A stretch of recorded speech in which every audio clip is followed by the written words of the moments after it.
He thought it was just a joke to escape overtime. But one simple line to his boss uncovered a hidden truth about love, loss, and quiet strength. A single father, a tired smile, and a moment that changed everything.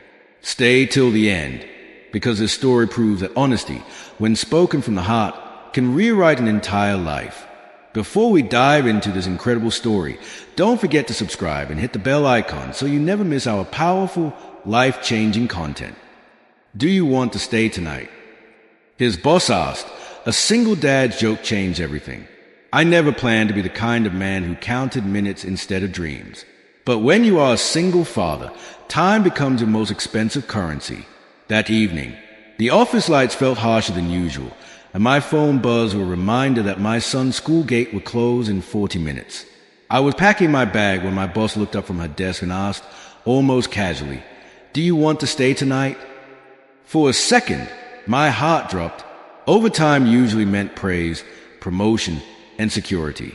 It also meant my son waiting alone with his tiny backpack and brave smile. I laughed, because sometimes humor is the only armor a tired soul has. If my 5-year-old can cook dinner by himself, then sure, I joked. The room went quiet. My boss didn't laugh. She just looked at me, really looked at me, as if seeing a version of me I rarely allowed others to notice.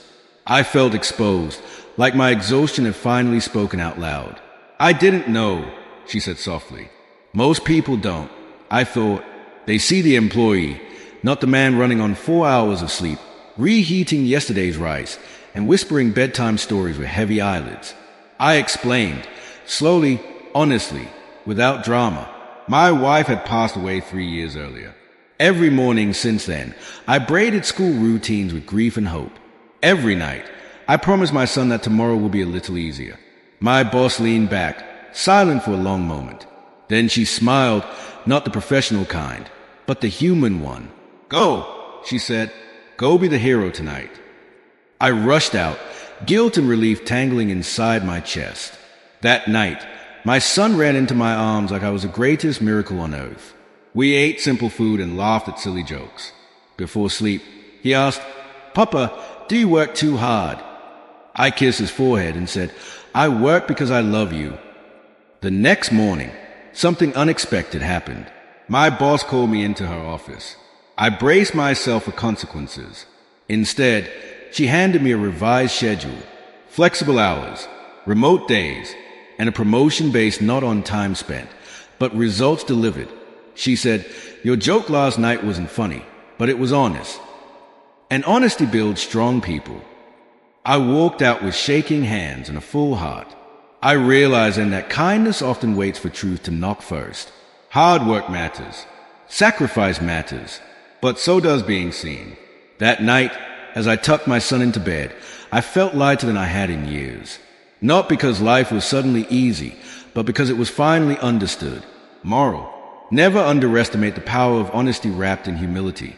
Sometimes, a simple joke reveals a deep truth, and the right heart will respond with compassion. That feeling didn't fade the next day, or the day after that. It followed me quietly, like a warm hand on my back, reminding me that I didn't have to carry everything alone. Still, life didn't magically become easy. Flexible hours helped, yes, but grief does not follow schedules, and exhaustion doesn't disappear with kindness alone. Some nights, after my son fell asleep, I would sit on the edge of the bed and let the silence speak. The house still remembered my wife. Her cup, her laugh, her habit of humming while folding laundry. On one such night, my son woke up crying. Not loudly, just that soft, broken sound that tells you a child is trying to be brave. I held him close, and he whispered, "Papa, do you think Mama can see us?" My throat tightened. I didn't want to lie. I didn't want to break his heart either. "I think," I said slowly, "she feels us when we love each other."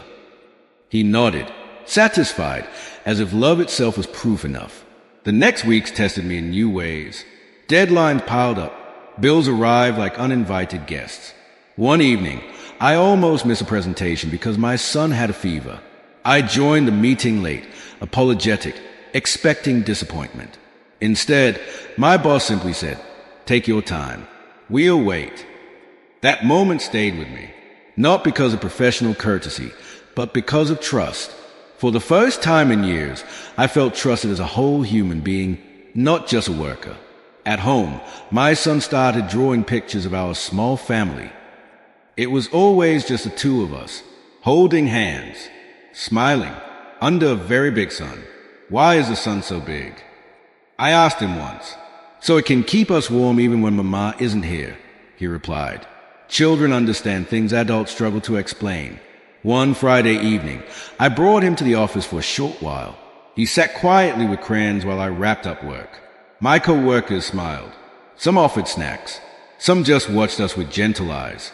My boss crouched down to his level and asked, "Do you know your dad is very brave?" My son looked at me seriously and said, "He just loves me." Something shifted in that room. I felt it, as if love, once hidden, had become visible. Later that night, walking home under the city lights, I realized something important. Strength isn't about never struggling. It's about allowing others to see your struggle without shame. And kindness doesn't always arrive loudly. Sometimes it enters quietly, asking simple questions, listening without judgment. Life was still demanding, still imperfect, but it was no longer lonely in the same way.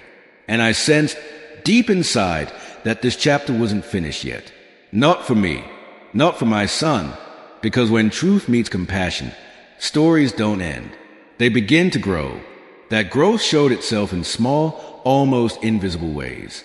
A neighbor who noticed my lights on late and left soup by the door. A teacher who sent a message saying my son talked about me with pride. A co-worker who quietly adjusted a meeting time so I could make bedtime. None of them announced their kindness. They just acted. One rainy morning, my son refused to let go of my hand at school. His fingers trembled, not from fear, but from memory. "It's okay," I whispered, kneeling to his level. "I'll be right here when you come back." He searched my face, as if measuring the truth of my promise. Then he nodded and walked in, turning back twice to wave. I stood there longer than necessary, rain soaking my jacket, reminding myself that letting go is also a form of love. That afternoon, my boss asked me to mentor a new hire. I almost said no. I didn't feel qualified to guide anyone when I was still figuring myself out. But she said, "You understand balance better than most people here." So I agreed. The new hire was young, nervous, eager to prove himself. He worked late every night, skipping meals, chasing approval. One evening, he apologized for leaving early. "My mom's sick," he said, eyes down. I heard my own pause in his voice. "Go," I told him gently. "Work will wait. People shouldn't."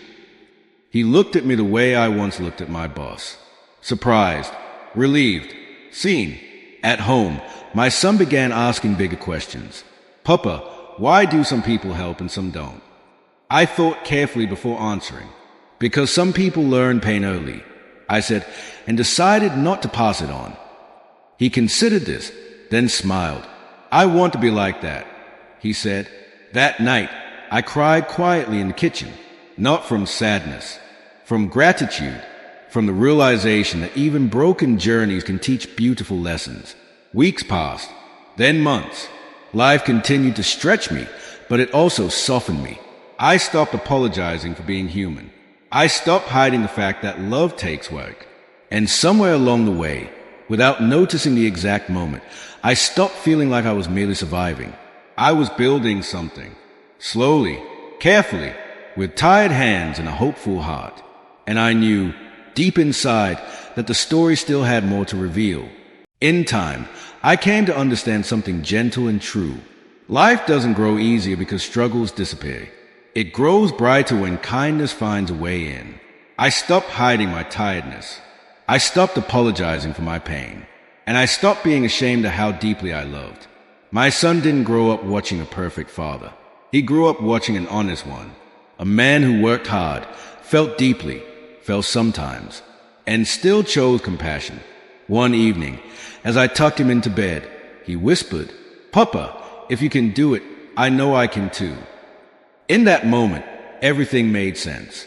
The long nights, the quiet sacrifices, the unseen effort, all of it mattered, because real strength lives in care. Real success is measured in humanity. And real wealth is found in understanding one another. Moral: be brave enough to be honest, and kind enough to understand others. Sometimes a single sincere moment can change a life and make the world a little warmer for everyone. Thank you for listening to this heartfelt story. If it touched your heart, please share it, leave a comment below, and remind someone of this simple truth. You are never alone.